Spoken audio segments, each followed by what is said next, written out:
3장을 함께 살펴보겠습니다. 구약 성경 1329페이지입니다. 말라기서 3장입니다.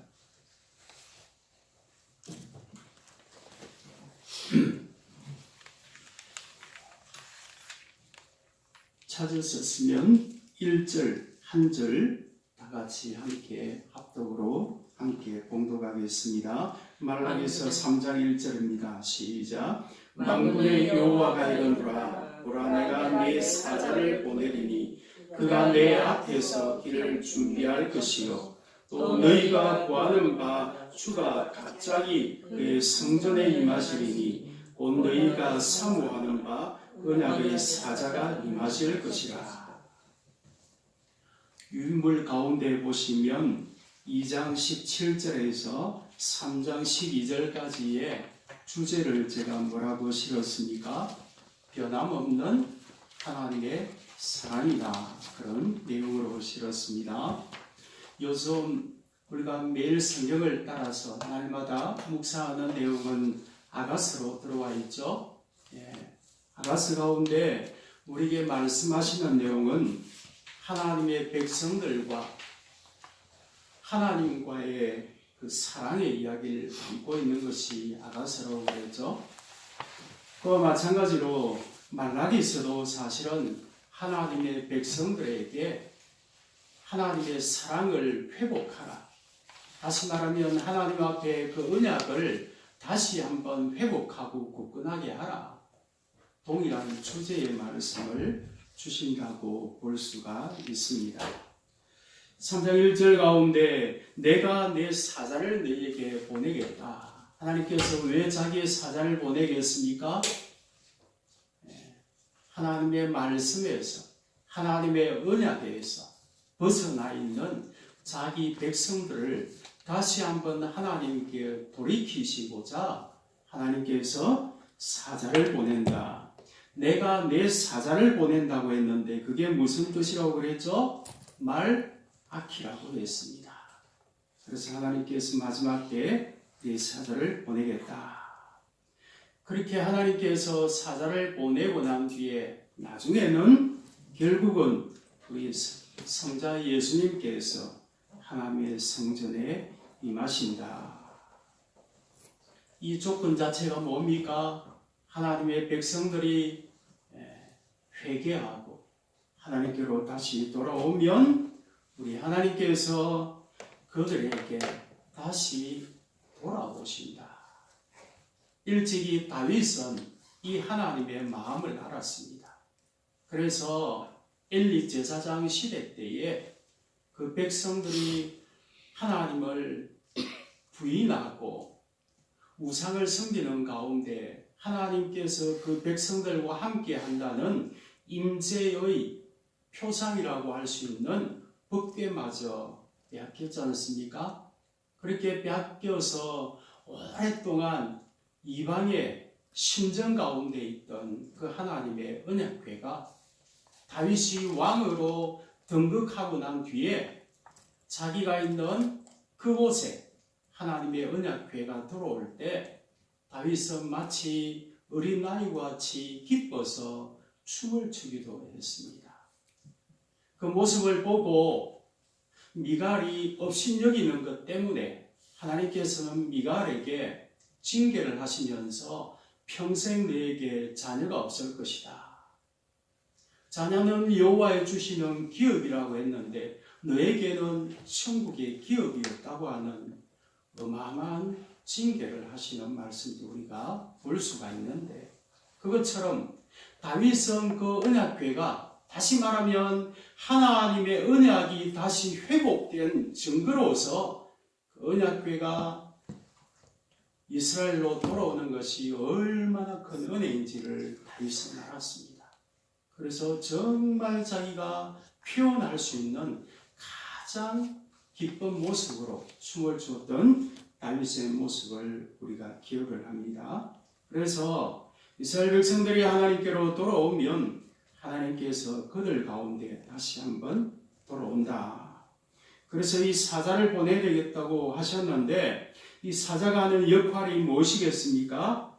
2절 가운데 나타나는 말씀처럼 그들에게 회개를 촉구하고 하나님 앞에 다시 한번 언약을 회복하기를 촉구하는 그러한 말씀입니다. 그럼에도 불구하고 지금 그들 가운데 나타나고 있는 이스라엘의 여러 가지 고통과 여러 가지 아픔 가운데 있는 그 모든 것들은 하나님께서 자기 백성을 회복시키기 위한 과정인데 그것을 성경은 주로 연단이라는 단어를 사용을 합니다.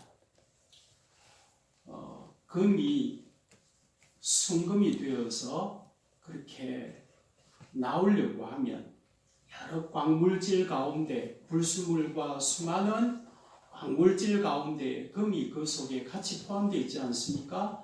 그래서 그 금은 광석은 용광로 안에 들어가야 합니다. 들어가서 불순물은 다 용해되어서 빠져나가고 순금만이 따로 분리되어서 그렇게 해서 순도 높은 그런 순금이 되는 것처럼 하나님께서 지금 이스라엘 백성들을 그렇게 회복하는 과정 가운데 연단을 주셨다. 그 말씀을 하고 계십니다. 4절 말씀을 보시면 이러한 하나님이 보내신 그 언약을 회복케 하는 사자, 그 사자에 의한 그 연단의 결과로 유다와 예루살렘에 하나님 앞에 드려야 하는 그 봉헌물 자체가 옛날과 고대와 같이 다시 말하면 하나님 앞에 그 백성들이 은혜를 기억하고 최상의 그러한 예물들을 드렸던 것처럼 하나님 앞에 기쁨이 되어진다. 제가 밑에 기록하고 있는 것처럼 최상의 제의를 출애굽과 광야 시대에 드렸다 했는데 출애굽 언제입니까? 이스라엘의 성막을 만들 때 이스라엘 모든 백성들이 자원하는 마음으로 자기의 금은 폐물을 전부 다 가지고 와서 하나님께 드렸습니다. 나중에는 모세가 백성들에게 뭐라고 말씀합니까? 제발 이제는 좀 그만 가져오너라. 이스라엘 백성들이 하나님을 향한 그 감사와 은혜의 마음이 얼마나 깊었는가를 말씀하고 있는 내용인데 그렇게 출애굽 시대에 그렇게 하나님 앞에 감사했던 예물들처럼 너희들이 하나님 앞에 그 기쁨의 예물을 드린다. 이것은 봉헌의 의미를 가지고 있죠. 바울이 내가 너희를 위하여서 하나님 앞에 내 자신이 내 몸이 하나님 앞에 관제로 드려진다 할지라도 제사 드릴 때 부어지는 그 관제와 같이 내 몸을 너희를 위해서 하나님 앞에 드려진다 할지라도 난 하나님 앞에 감사한다. 마찬가지로 오늘 하나님 앞에 봉헌을 드리고 제물을 드린다는 것은 내 자신을 온전히 드린다는 의미를 담고 있는 겁니다. 최상의 감사의 표시를 말씀을 하는 것입니다. 그런데 지금의 이스라엘의 모습은 정말 하나님 앞에서 떠나가 있는 그러한 세상 가운데 젖어 있는 모습을 볼 수가 있는데 5절 말씀 가운데 보면 정말 하나님께서 율법으로 금하고 있는 그러한 것들이 이스라엘 내에 전부 다 있습니다. 모세오경 가운데 하나님께서 늘 강조하는 내용 중에 한 가지가 고아와 과부와 나그네는 나의 것이다. 고아와 과부와 나그네는 내 백성이다. 더 이어서 하나님께서 뭐라고 말씀합니까? 이스라엘 백성이 너희들도 하나님 앞에 부르심을 받기 전에는 역시 너희들도 영적인 고아였고 하늘 아버지를 알지 못하는 과부였고 이 땅에서 영원히 죽어 멸망할 나그네였다. 그것을 깨달으라고. 너희 가운데 과부와 고아와 나그네를 억울하게 하지 말고 학대하지 말라고 그렇게 거듭 강조를 하고 있는데, 당시 이스라엘에서는 그러한 자들이 광포를 당하는 그러한 아픈 모습을 볼 수가 있는 것입니다. 그런 가운데도 하나님께서는 자기 백성들과 언약한 그 언약을 반드시 이루시겠다. 아브라함의 후손들이 불로 마치 연단을 하듯이 그렇게 나와서 결국은 그들은 아브라함과 약속했던 너희들로 하여금 세상 모든 나라가 하나님의 복을 받는 그 복에 있어서 축복의 통로가 될 것이다. 너는 복의 근원이 될 것이다. 그렇게 말씀을 하고 있습니다. 그러면서 말씀하고 있는 너희들은 결단코 하나님 앞에 소멸되지 않을 것이다. 이 말씀은 굉장히 중요한 말씀입니다. 모세가 하나님 앞에 처음 소명을 받을 때 어떻게 소명을 받습니까? 가시떨기 나무 불꽃 가운데 받습니다. 가시나무에 불이 붙어 있는데 그 나무가 타지 않는 겁니다. 그래서 가까이 나아가서 모세가 하나님을 만났죠.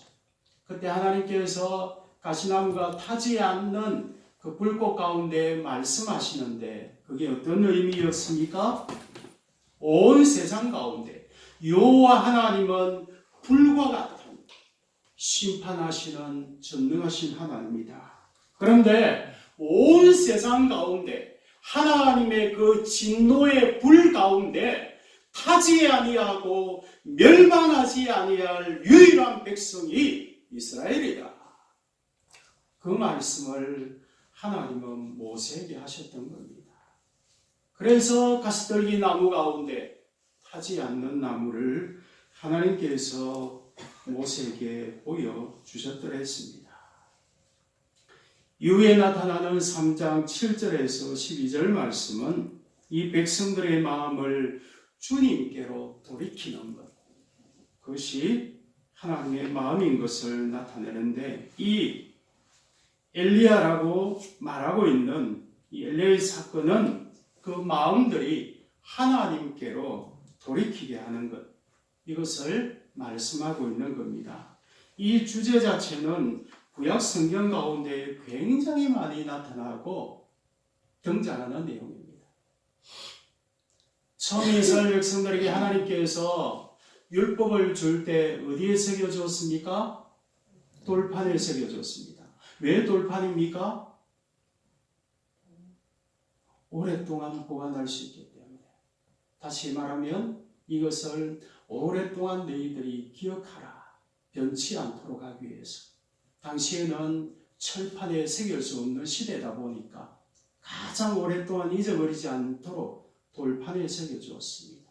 그럼에도 불구하고 그 힘들게 기록하는 돌에는 하나님의 율법이 새겨지는데 사람들의 마음 속에는 하나님의 율법이 새겨지지가 않더라. 이게 하나님의 아픈 마음이었습니다. 그래서 하나님께서 에스겔의 언약을 통하여서 에스겔 36장의 화평의 언약을 통하여서 하나님께서 뭐라고 말씀합니까? 때가 되면 내가 성령을 통하여서 너희의 돌과 같이 마치 금강석과 같이 단단한 너희의 마음을 부드럽게 해서 이제는 하나님이 나의 하나님으로 받아들일 수 있도록 내가 너희 마음을 변화시키겠다. 예레미야서 말씀을 통하여서도 새 언약을 통하여서 때가 되면 내가 너희와 새 언약을 맺겠는데 그 새 언약의 핵심은 다시 이스라엘이 하나님께로 돌아가는 것입니다. 하나님을 온전히 나의 하나님으로 그렇게 받아들이는 것을 말씀하는 것입니다. 구약 성경이 마무리가 되고 구약 시대가 마지막이 되어지는 이 역사적인 시점에 하나님은 자기 백성들의 마음이 온전히 하나님께로 다시 돌아올 수 있도록 말씀을 들려주는 것을 볼 수가 있습니다. 그래서 7절 말씀을 보면 계속해서 하나님께서 강조하는 말씀이 돌아오라는 것입니다. 3장 7절 말씀 한 절 우리 다 같이 봉독하겠습니다. 만군의 여호와가 이르노라. 너희 조상들의 날로부터 너희가 나의 규례를 떠나 지키지 아니하였도다. 그런즉 내게로 돌아오라. 그리하면 나도 너희에게로 돌아가리라 하였더니 너희가 이르기를 우리가 어떻게 하여야 돌아가리까 하는도다. 우리가 말라기서 앞에 학개서도 살펴보았고 가장 최근에는 스가랴서도 살펴보았습니다. 스가랴서는 학개서의 두 번째 하나님의 예언과 세 번째 예언 사이에 시기적으로 스가랴 선지자를 통하여서 들려주었던 예언이었습니다. 그런데 학개서와 스가랴서의 핵심이 뭐였죠? 하나님의 성전을 건축하라. 그런데 이 성전은 뭐였습니까? 핵심이 너희의 마음속에 하나님이 나의 삶의 주인이다. 하나님의 신전의식. 나의 삶의 주인이 하나님이라고 하는 그러한 거룩한 성전을 회복하라는 것이 스가랴서의 핵심이었습니다. 그와 마찬가지로 오늘 말라기서가 우리에게 보여주고 있는 것은 그렇게 성전은 눈에 보이는 건물은 지어졌지만은 그러나 그들의 마음 가운데에는 아직까지 마음은 하나님께로 돌아오질 아니했습니다. 그래서 하나님은 오늘도 너희의 마음이 하나님께로 온전히 돌아와야 온전한 성전이 지어지는 것이고 그러면 하나님께서 약속한 그 언약의 복을 내가 너희들에게 온전히 주겠노라. 그 말씀을 하고 계시는 것을 볼 수 있습니다. 그래서 8절 말씀 가운데 보면 하나님께로 돌아와야 하는 그 언약의 모습 가운데 몇 가지를 지적을 하십니다. 8절 가운데 보면 우리가 어떻게 돌아가리까? 그렇게 묻는 질문에 사람이 어찌 하나님 것을 도둑질하겠느냐? 그렇게 반문하면서 지적을 하고 있는 말씀 가운데 너희들의 삶 가운데 삶의 주인이 하나님이라는 것을 잊어버리는 그것이 도둑질입니다. 신약 성경 가운데 보면 우리가 전에 묵상 가운데 살폈던 것 포도원 품꾼 비유가 있죠. 주인이 먼 타국에 가면서 포도원에 일꾼들을 돌려보냅니다. 그리고 난 뒤에 포도원에서 일하라 하고 난 뒤에 때가 되어서 주인이 종을 보내어서 그 곡식 농사한 열매 소출을 받아오너라 하고 종을 보냅니다. 근데 그 품꾼들이 그 종을 어떻게 했죠? 죽여버립니다. 그래서 주인이 또 보냅니다. 또 죽여버립니다. 마지막에는 누굴 보냈죠? 자기의 아들을 보냈습니다. 그런데 아들마저 저 아들을 죽이면 이 포도원이 우리 것이 된다고 해서 그 아들마저 죽여버립니다. 이것이 이스라엘의 역사입니다. 그 주인이 포도원에서 일하는 그 품꾼들에게 주인이 종을 보내어서 받아오라고 한 소출은 뭐겠습니까? 사랑의 열매요, 희락의 열매요, 화평의 열매요, 충성의 열매요, 성령의 9가지 열매라고 말씀하는 갈라디아서 6장의 5장 23절 이후의 말씀처럼 하나님의 포도원, 주의 몸된 교회에서 하나님께서 원하시는 소출, 열매, 그것을 당연히 기대했지 않겠습니까? 나중에 나오는 것은 포악과 횡포와 그런 열매가 나타나는 것을 보고 나중에 그 포도원 품꾼 가운데 마지막 질문이 어떻게 끝납니까? 그런즉 그 주인이 이 품꾼들을 어떻게 해야 하겠느냐?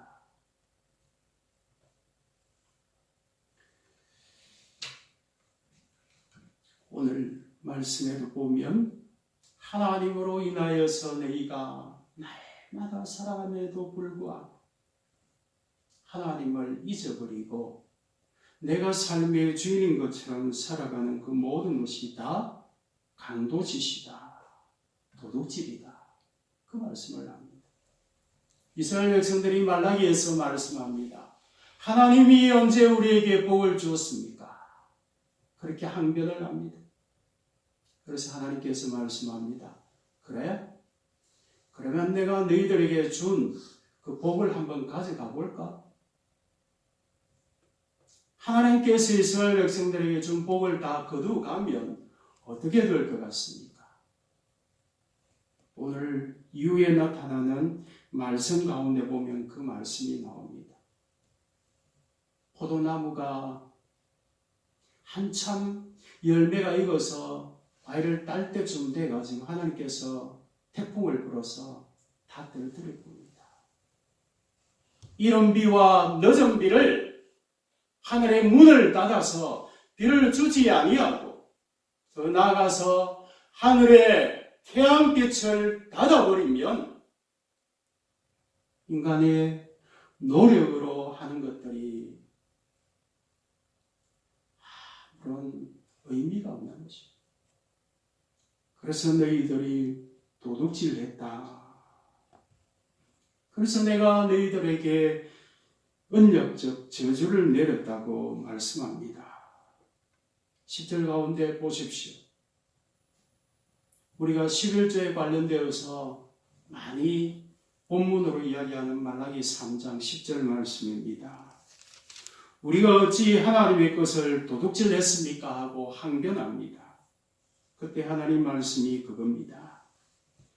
11조와 하나님 앞에 드릴 봉물을 바치지 않은 것은 너희들이 하나님 앞에 도둑질한 것이다. 그 이스라엘의 하나님께서 레위기에서 27장 30절을 보면 너희의 소출 가운데 첫 열매는 나의 것이라고 했습니다. 이 단어가 아비브라는 단어입니다. 이스라엘 백성은 나에게 아비브다, 첫 열매다. 그와 마찬가지로 첫 소산물, 농사를 하고 난 뒤에 처음 따는 열매, 첫 소산물은 하나님 때문에 열매를 얻었기 때문에 하나님 것이다. 그 의식을 가지고 살아라고 하나님께서 정한 율법입니다. 첫 소산물과 10분의 1은 마땅히 하나님 앞에 들어야 할 소산물이기 때문에 각자가 얻은 소유가 모든 것이 하나님의 것입니다는 고백으로 표현하는 개념으로 하나님께서 정한 법이었습니다. 그래서 우리 앞선 세대 가운데 믿음 생활을 참 순전하게 하셨던 우리 믿음의 선배들 가운데는 보면 첫 직장을 얻어서 첫 월급을 타면 그 월급을 하나님께 다 드린 사람들이 참 많았습니다. 이게 아비브입니다. 첫 열매, 그것은 하나님 것입니다 하고 돌려드리는 개념으로 그렇게 하기도 했더랬습니다. 많은 사람들이 11조를 꼭 해라고 하는 성경의 율법이 어디에 있느냐 그런 이야기를 하는 사람들도 있습니다. 그것은 잘못된 겁니다. 성경은 66권으로 되어 있는데 성경은 원리를 말씀하는 책이지 어떤 행위와 결과를 말씀하는 책이 아닙니다. 아브라함이 천국 갔습니까? 아브라함이 천국 갔다는 말이 성경에 있습니까? 바울이 천국 갔습니까? 성경이 바울이 천국 갔다는 말 없습니다. 그럼에도 불구하고 우리는 당연히 아브라함이 천국 갔다고 알고 있습니다. 바울이 당연히 천국 갔다고 알고 있습니다. 어떻게 합니까? 성경이 말씀하는 약속의 말씀을 따라서 볼 때 분명히 바울은, 아브라함은, 다윗은 천국을 간 것입니다. 그와 마찬가지입니다. 성경 원리를 우리에게 말씀하는데 최초의 11조라는 단어가 나오는 성경은 창세기 14장에 멜기세덱이 이야기에서 나옵니다. 아브라함이 조카롯을 구하기 위해서 그 당시에 동방에 거대한 나라들이 동맹을 맺어서 다 팔레스틴에 있던 나라들을 다 함락을 시킵니다. 그 가운데 조카롯도 포로로 끌려간 겁니다. 그 당시에 그 팔레스틴에 있던 그 나라들이 장차 바벨탑 사건으로 인해 가지고 다 연결된 그 역사의 그 나라들이 나중에 어떤 나라가 되냐면요, 다니엘서에 나오는 네 나라, 그 나라의 전신들입니다. 바벨론, 그 다음에 메데와 파사 페르시아, 그 다음에 알렉산드로 이야기되어지는 헬레니즘, 헬라, 그 다음에 로마, 이런 나라의 전신에 해당되어지는 그런 나라들이 그 나라들입니다. 그 나라 수많은 나라가 동맹이 되어가 있는데 아브라함이 집에서 기르던 318명의 군사가 아닌 종들을 데리고 가서 어떻게 그들의 전쟁에게 이길 수가 있습니까? 그럼에도 불구하고 아브라함은 그 연합군을 다 무찌르고 전리품도 다 얻어오면서 조카로부터 구해옵니다. 아브라함이 전쟁을 잘한 겁니까? 아니요. 하나님이 이기게 하셨다는 것을 아브라함은 압니다. 그러다 보니까 아브라함이 하나님 때문에 나중에는 전리품을 한 가지도 자기가 취하지 않습니다. 한번 생각해 보십시오. 오늘 우리 대한민국이 중국, 미국, 일본, 러시아 이런 5개 나라하고 대한민국이 전쟁을 했습니다. 그래가 우리가 완전히 이겼어요. 그러고 나면 그 각 나라에 있는 전리품이 얼마나 될까요? 상상을 초월하는 거예요. 그럼에도 불구하고 아브라함은 그 전리품을 하나도 취하지 않습니다. 너희가 가져가라.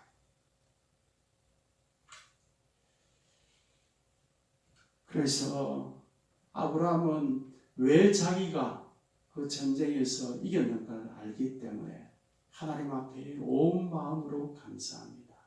그때 멜기세덱이 나와서 아브라함을 맞이합니다.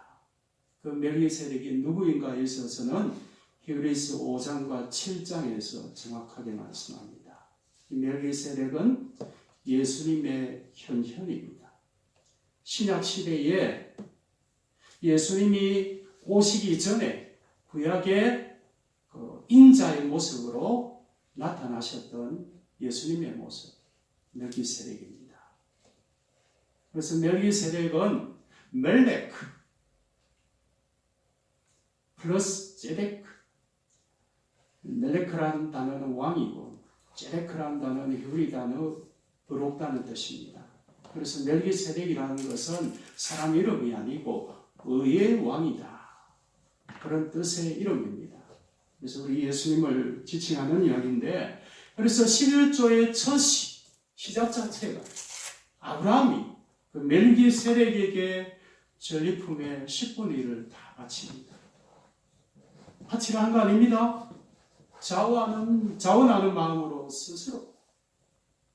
그리고 난 뒤에 역사가 흘러서, 시간이 흘러서 레위기서 27장에 들어가면 11조를 하나님 앞에 드려라. 그것은 너희가 하나님 앞에 드리는 거룩한 예물이다. 이 제도를 처음으로 말씀합니다. 그렇기 때문에 아브라함은 11조가 율법이 되기 전부터 하나님 앞에 자원하는 마음으로 드렸던 것을 볼 수가 있는데 그것이 온전한 11조의 원리인 것입니다.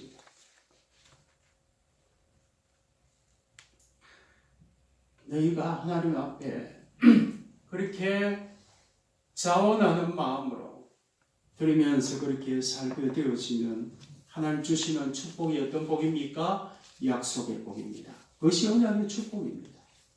그래서 11절에 뭐라고 말씀합니까? 내가 너희들의 언약의 복을 주는데 메뚜기가 너희의 곡식을 해하지 못한다. 이 메뚜기는 언유법이죠. 적국이 쳐들어와서 빼앗아가지 못하게 하고 각종 병충해나 기후나 모든 것들이 곡식을 해하지 못하도록 내가 지켜주겠다. 이게 메뚜기라는 단어입니다. 지켜주겠다. 그 다음 뭡니까? 포도나무에서 포도가 익기 전에 떨어지지 않도록 내가 지켜주겠다. 은하계 축복의 말씀입니다.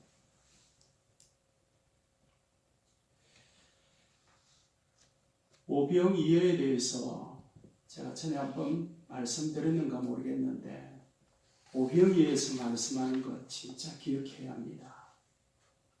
오병이어 사건 가운데 그 속에 있던 사람들 가운데 그날 모든 사람들이 다 뭘 먹었죠?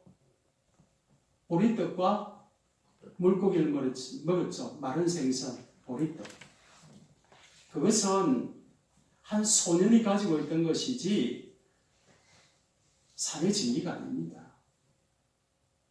만약에 그 수많은 사람들 가운데 자기가 정말 일반 사람들이 먹기 힘든 걸 자기가 가지고 있었는데 그걸 하나님 앞에 만약 그날 예수님 앞에 내어놓았으면 그날 그 모든 사람들 다 뭘 먹었겠어요? 그 귀한 음식을 가지고 배부르게 다 먹었겠죠. 이게 무슨 말씀이냐면요. 주일날 하나님 앞에 예배하러 나오면서 나는 하나님 앞에 아무런 마음의 기대감도 없이 보리떡을 가지고 하나님 앞에 나와서 보리떡을 바치면서 하나님 나에게는 세상에서 제일 큰 복 주십시오. 너무나 이기적인 이야기입니다. 성경이 말씀하기를 뭐라고 말씀합니까? 심은 대로 거둔다. 내가 하나님 앞에 드린 대로 내가 먹습니다. 진실로 그렇습니다. 하나님 앞에 내가 마음으로 드린 그만큼 하나님 앞에 받습니다. 나는 아무 기회도 없고 작은 어떤 것도 손이 떨려가지고 하나님 앞에 드리지도 못하면서 자기는 하나님 앞에 최상의 복을 주지 않는다고 고함을 지르고 있다고 한다면 그거는 기도가 아니고 메아리입니다. 오병이어가 우리에게 보여주는 큰 교훈 가운데 그것이 포함되어 있는 겁니다. 하나님 앞에 나올 때 정말 내가 만왕의 왕 앞에 대통령이 아닌 만왕의 왕 앞에 내가 만나러 나아가는데 내 마음으로부터 그 왕을 배우면서 내 마음속에 최상의 선물을 준비해서 하나님 앞에 나아간다는 그 모습에 따라서 하나님께서 우리에게 은혜로 채워주십니다. 보리떡을 드리면 보리떡을 먹습니다.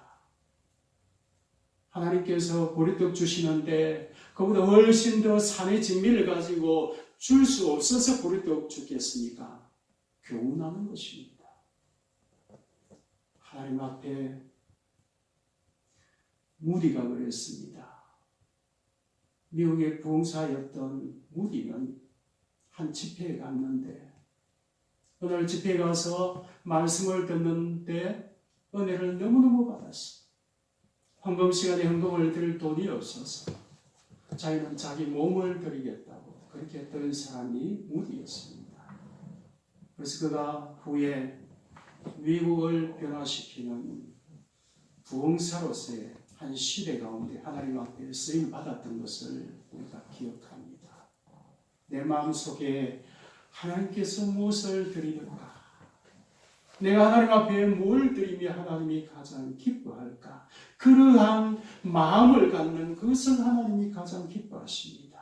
그것이 사무엘 하 7장에 나오는 다윗 언약 아닙니까? 나는 하나님의 은혜로 백향목 궁전에 살고 있는데 하나님의 언약궤는 저 창고 같은데 찌그러져 있는 그 모습이 너무나 왕성해서 내가 하나님을 위해서 성전을 짓겠다고 했어요. 나단 선지자를 통해서 들려주시는 말씀이 다윗 너의 마음이 내 마음이 너무 기쁘고 좋도다. 그러나 너 마음은 내가 받지만 그것은 너의 사명이 아니기 때문에 솔로몬이 지켜야 될 모습을 보는데 다시 하나님을 위해서 한 것이 뭡니까? 아무것도 안 했습니다. 하나님을 향한 거룩한 마음, 사랑하는 마음, 황송한 마음, 그 마음 때문에 다윗은 평생 쏟아붓는 그 축복을 받았던 것을 성경이 우리에게 말씀합니다. 그 말씀을 오늘 이스라엘 백성들에게 들려주고 있는 말씀인 것입니다.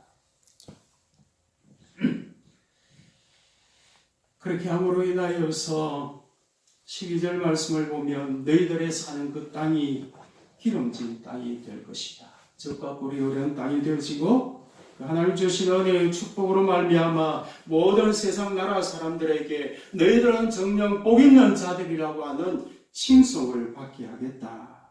그렇게 말씀합니다. 불의한 시대 가운데 그럼에도 믿음을 따라 살아가는 그 백성들에게 주시는 약속의 말씀이 13절에서 18절입니다. 13절 가운데 보면 이스라엘 백성들이 그런 말씀에도 불구하고 하나님 앞에 헛된 말을, 완악한 말을 또 끄집어내고 있는 것을 볼 수가 있습니다. 우리가 무슨 말로 주를 대적하였나이까? 이것도 하나님을 모르기 때문에 그렇습니다. 하나님은 사람의 심령을 감찰한다고 했습니다. 우리의 마음의 생각도 하나님은 다 아신다고 했습니다. 창세기에 천사들이 찾아와서 아브라함과 대화하는 것을 사라는 문지방 뒤에서 들었습니다. 내년 이맘때 사라에게 아들이 있을 것이다. 사라가 그것을 문지방 뒤에서 듣고 마음속으로 비웃었습니다. 내 나이가 얼만데 무슨 그런 황당한 이야기를 하는가. 그때 천사가 말을 합니다. 왜 사라가 내 말 듣고 비웃느냐? 믿지 못하고 비웃느냐? 그 말 듣고 사라는 엄청나게 놀랐습니다.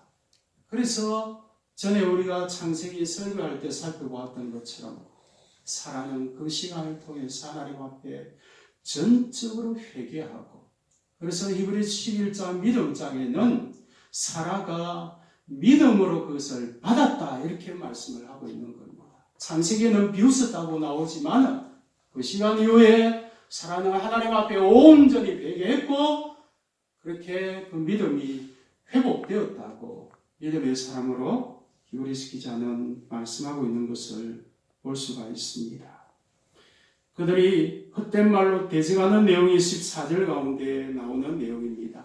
회의주의자들입니다. 하나님 믿어봐야 뭐 별거 없더만은 내가 평생을 하나님 믿고 살았는데 내 살림살이가 뭐 좀 좋아진 것이 있느냐? 주일만 되면 날마다 그렇게 교회 쫓아다니고 예수 믿는다고 하는데 남들보다 내가 짜들이 그렇게 잘 되었고 뭐 복받은 게 뭐가 있느냐? 많은 사람들이 그런 생각을 하고 살고 있었습니다. 15절 말씀을 보면 오늘 우리 시대의 사람들이 갖는 생각과 비슷하지 않습니까? 교만한 자는 복을 받아 사는 것 같고 악을 행하는 자는 번성하여서 세상 가운데 떵떵거리고 사는 것 같다. 이것이 포로 후기에 많은 사람들이 가지고 있던 생각인데 오늘 우리 시대의 사람들의 생각과 비슷한 것 같지 않습니까? 예수를 믿는 자는 무늬만 가지고 살아가지만 정말 내가 하나님 앞에 살아간다는 신전의식이 없이 그렇게 살아가는 모습들이 얼마나 많이 있습니까? 그러나 그런 가운데도 여호와를 경외하며 살아가는 자들에게 주시는 하나님의 약속의 복이 있습니다. 하나님께서 반드시 의인과 악인을 구별하고 여호와를 경외하는 자들을 하나님의 특별한 소유, 장중 보옥이라고 했습니다. 손바닥 가운데 날마다 쥐고 계시는 그 보석처럼 귀하게 여기는 것처럼 자기 백성들을 하나님은 아끼셔서 16절에 이어지는 것처럼 나의 그 기념책에 너희의 이름을 반드시 기록해 둘 것이라고 말씀합니다. 제가 요한계시록 세 군데 이름을 기록하고 있는데 요한계시록 3장 5절과 요한계시록 13장 8절, 17장 8절 가운데 보면 내 백성 된 너희를 나의 기념책에 반드시 그 이름을 기록하리라 말씀합니다. 이 기념책은 뭘 의미합니까? 하나님의 구원을 의미합니다. 나의 구원된 백성이라고 하는 그 이름 가운데 너희의 이름이 들어가 있다. 그러면서 하나님께서는 17절에 한 날을 정하셨다고 말씀합니다. 이 날은 곧 여호와의 날입니다. 주의 날입니다. 여호와의 크고 두려운 날입니다. 그날 하나님의 백성들은 특별한 그의 소유가 됩니다. 하나님이 보호하시는 자들, 하나님을 경외하신 그들을 하나님은 반드시 찾아내어서 너희들이 나의 나라를 상속자로 받을 것이다.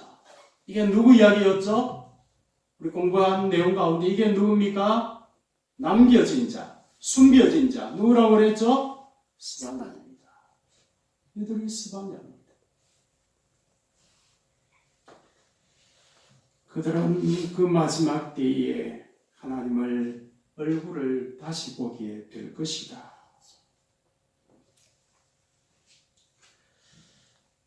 사장에 이렇게 이스라엘 백성들과 하나님이 처음에 말씀드린 것처럼 마치 탁구의 핑퐁 게임처럼 하나님께서 마음을 드러내고 이스라엘이 항변하고 계속 그렇게 하는 것 같은 가운데 사장에 들어가면 분위기가 굉장히 바뀌어서 나타납니다. 그래서 이것이 어떤 이유 때문에 이렇게 되어지는가 의아해하는 분들이 있기도 한데 그 비밀과 내용 자체가 4장에 또한 드러납니다. 4장 1절 말씀 한번 보십시오. 4장 1절 한 절만 우리 또 다같이 함께 읽겠습니다. 시작. 만군의 여호와가 이르노라. 보라, 영광로 불같은 날이 이르리니 교만한 자와 악을 행하는 자는 다 지푸라기가 될 것이라. 그 이르는 날에 그들을 살라. 그 뿌리와 가지를 만지지 아니할 것이라. 예. 마지막 만군의 여호와의 날이 되어지면 그때 악한 자들, 불경건한 자들, 섬기지 않던 그 자들은 마치 용광로 불 옆에 지푸라기요. 그 쇠를 녹이는 그 용광로에다가 그걸 집어넣으면 어떻게 될 것 같습니까? 예. 밑에 닿기도 전에 소멸되어서 없어져 버리겠죠. 마지막 때 악인이 이와 같이 될 것이다. 그런데 2절과는 완전히 파격적인 내용이 나타나죠. 그러나 내 이름을 경외하는 자, 너희에게는 공의로운 해가 떠서, 이 공의로운 해를 제가 뭐라고 말씀했죠? 예시하다. 하나님의 떠서 치료하는 광선을 비춘다. 다시 말하면 생명의 빛입니다. 생명의 빛을 그들의 심령 가운데 비추어서 그들은 새 생명을 얻게 될 것이다. 그것을 통하여서 기뻐하는데 외양간에서 나온 갓 태어난 송아지가 기뻐 날뛰는 것처럼 그 생명의 빛을 받은 자들은 기뻐 뛰어 놀게 될 것이다. 그렇게 대비해서 말씀을 들려주고 계십니다. 이 많은 분들이 병상에 때로 병문안 갈 때 이런 기도를 많이 하죠. 치료한 광선을 비추어서 빨리 회복시켜 주십시오. 그런 말씀을 하고 하는데 오늘 그런 표현이 왜 나오게 되어졌는가 내용을 한번 제가 실어 두었습니다. 한번 보십시오. 우리 같이 2절에 한 내용 뒷페이지 있는 거 한번 읽어볼까요? 같이 시작. 2절에 태양의 날개에 치료하는 효력이 있다고 한다. 이 같은 이미지는 고대 근동의 종교 세계에서 흔한 것으로서 특히 아시리아의 신 아술이 날개를 가진 태양의 모습을 하고 있고 그 날개로부터 치료하는 효과를 가진 광선이 내려오는 형태의 상을 가지고 있다. 메소포타미아 지역으로 포로로 끌려가서 오랫동안 살았던 포로 후기 백성들에게 이 같은 이미지는 익숙하였을 것이다. 하지만 말라기는 하나님을 공의의 날개를 가진 태양처럼 여호와의 이름을 경외하는 자들에게 송아지가 우리에게 나와 기뻐하며 뛰는 것처럼 교만한 자와 악인들로부터 기뻐하며 뛸 것이라는 말이다. 그 당시에 고대 근동의 이미지를 그대로 비슷하게 가지고 있지만은 그러나 하나님께로부터 나오는 참된 생명의 빛, 의의 빛, 그 빛을 통하여서 하나님 앞에 소생함을 입게 되어질 것을 말씀하고 있는 내용입니다. 3절에 보면 그러한 또 악인들은 하나님 앞에 마치 재화될 같이 될 것이다. 심판을 받고 난 뒤에 나중에 남는 것은 죄밖에 없을 것이다. 4절 가운데 보면 너희는 내가 호렙산에서 온 이스라엘을 위하여 내 종 모세에게 명령한 법 어떤 법입니까? 십계명입니다. 율례와 법도를 기억하라. 다시 말하면 하나님과 맺은 언약을 기억하라. 이렇게 5절과 6절의 사장 전체를 해석하는 중요한 키워드입니다. 이 폐역한 백성들, 그들이 어떻게 하나님 앞에 의의 백성이 되고 이렇게 존귀한 백성들이 될 수 있는가? 그 이유 자체를 설명하는 것이 5절과 6절의 말씀입니다. 하나님께서 마지막 심판이 있기 전에 5절 말씀을 보면 보라, 이 단어 힘내 중요한 단어라고 그랬죠. 집중해서 이거는 반드시 보아야 된다. 그러므로 이것은 감탄사죠. 보라, 이런 감탄사. 여호와의 크고 두려운 날, 여호와의 날입니다. 그 날이 이르기 전에 이 날은 천하 나라가 다 심판을 받는 날입니다. 그 날이 이르기 전에 내가 선지자 엘리야를 너희에게 보내리니, 엘리야가 와서 하는 역할이 뭐냐면 6절입니다. 6절 마지막 절 우리 함께 읽겠습니다. 그가 아버지의 마음을 자녀에게로 돌이키게 하고 자녀들의 마음을 그들의 아버지에게로 돌이키게 하리라.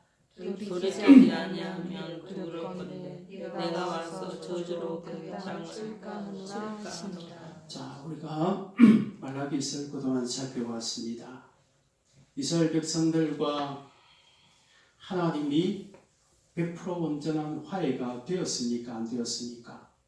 안 되었습니다. 그러면 심판은 반드시 나타날 것인데 이 하나님의 자녀인 이 백성들이 하나님으로부터 떠나가 있고 그들이 회개하지 아니하면 하나님이 이 백성들을 어떻게 해야 합니까? 심판해야 되죠. 하나님의 아픈 마음이 여기 있는 겁니다. 그래서 하나님께서 계획한 방법이 내가 마지막 심판 전에 누구를 보내겠다? 엘리야를 보내겠다. 엘리야가 역할이 뭡니까? 하나님의 마음을 돌이키게 하는 겁니다.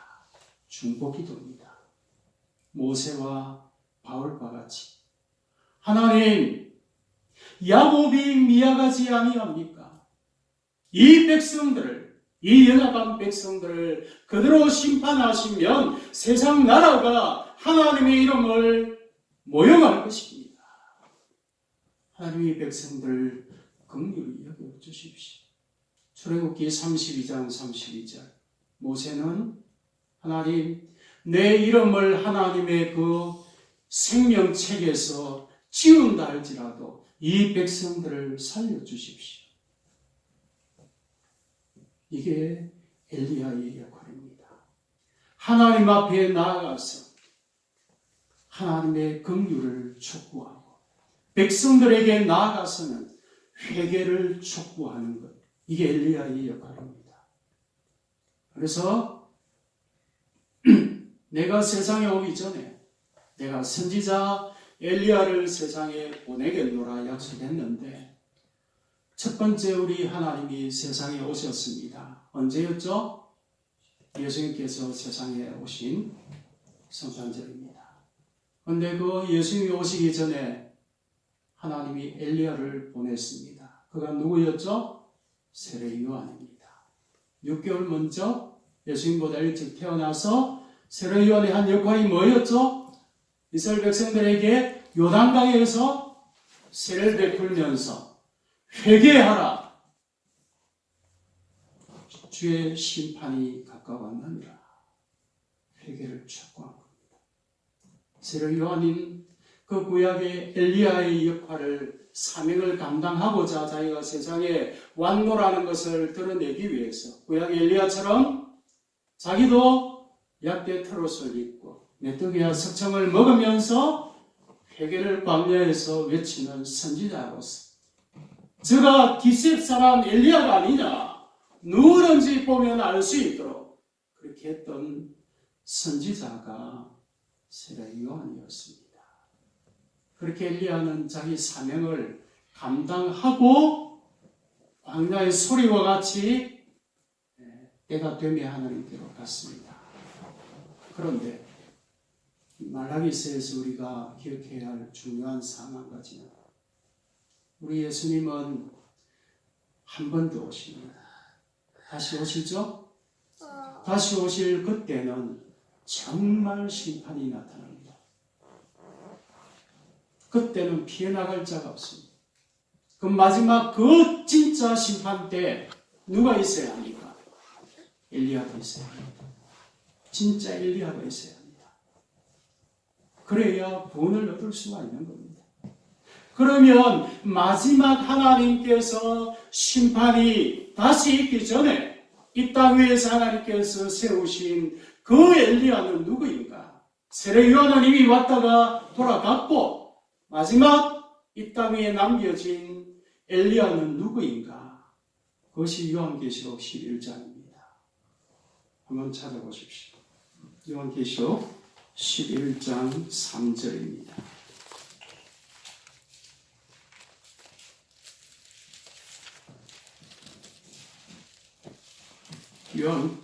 요한계시록 11장 3절 말씀에서 5절까지 읽으면 확실하게 내용이 나타납니다. 11장 3절에서 5절까지 우리 같이 한번 봉독하겠습니다. 내가 나의 두 증인에게 권세를 주리니 그들이 붉은 베옷을 입고 1260일을 예언하리라.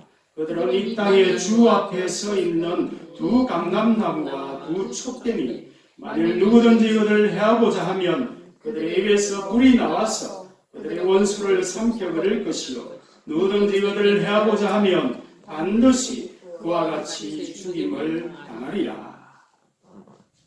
마지막 하나님의 심판 전에 하나님 앞에 엘리야의 사명을 감당해야 될 자들이 누구라고 말씀합니까? 두 증인, 두 촛대, 두 감람나무. 누굴 이야기합니까? 교회입니다. 이 땅 위에 하나님께서 남겨두신 교회입니다. 이 교회는 물론 건물이 아닙니다. 하나님 백성들입니다. 이들이 마지막 시대에 심판전에 엘리야의 사명을 감당해야 할 자들입니다. 그런데 이 남겨진 자들이 무슨 무기가 있어야 그 사명을 감당할 것이 아닙니까? 하나님께서 그 사명을 감당할 자들에게 주시는 무기가 뭡니까? 우리가 방금 읽은 겁니다. 열왕기하 1장 9절 이후에 나타나는 그 엘리야의 모습입니다. 당시 왕이 엘리야를 잡고자 군인을 50명을 보냈습니다. 엘리야 잡아가라. 근데 50부장이 왔는데 엘리야 입에서 불이 나와서 다 죽여버렸습니다. 그러고 나니까 왕이 다시 50명을 보냈습니다. 또 엘리야 입에서 불이 나와서 다 죽여버렸습니다. 그러고 난 뒤에 세 번째 보내는 50부장은 지혜로운 사람이었어. 엘리야에게 가서 사정을 하고 하면서 목숨을 건집니다. 그때 하나님께서 엘리야에게 주었던 그 권세, 그 권능, 엘리야 입에서 불이 나왔다니 이 불이 뭡니까? 알코올이죠. 스커스 하는 사람들 보면 입에다 알코올을 집어넣고 불 붙여갖고 와 불지 않습니까? 그 불입니까? 불과 같은 하나님의 말씀의 권능입니다. 불과 같은 말씀의 권능. 오늘 시대도 마찬가지입니다. 하나님의 말씀이 칼보다 강합니다. 히브리서 4장 12절에 뭐라고 말씀합니까? 하나님의 말씀은 살아있고 운동력이 있어서 사람의 골수와 관절 찔러 쪼개기까지 한다.